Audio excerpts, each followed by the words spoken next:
Hey yo, Matt here, Bootlegger Bikes. Just outfitting this Bassy Hog's Back with some dynamo lighting and, well, a charger.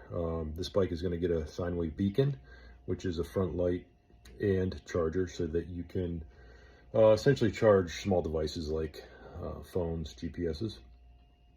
So I built this wheel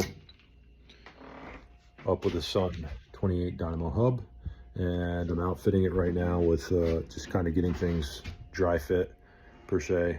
I got the rear light on with a cool mount here, and the beacon will go on the front, and we'll get everything soldered and wired up. So just starting this process, and I'll keep you posted as we work through it. Thanks. Okay, so now I've got the coax connectors soldered up to the Sinewave Beacon for both, as I mentioned earlier, the connection to the hub, as well as the leads for the rear light wire. So you can see the male is the lead that goes to the hub, and the female is what connects to the rear light. And then on the rear lights here, I've got a male connector that will interface with the female connector on the light, and then both lights will have power. So I've got the Sinewave Beacon, I've got the coax soldered up to the Sinewave Beacon. You can see that here. Here's the beacon. There's our coax connector. I like the coax connectors because that's a simple male-female connector.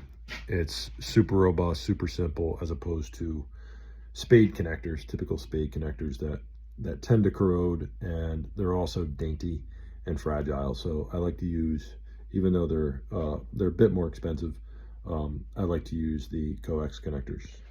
All right, so I've got the beacon set up and wired with the rear light on the bike. Here it is. Wiring down to the hub. And then here is the taillight wire. They wanted to leave this wire long enough such that, you know, a new bike, if they got a new bike, it would fit on the new bike. Or if they got a rear rack for this light, it could extend to the rear rack. So we left the wire length complete.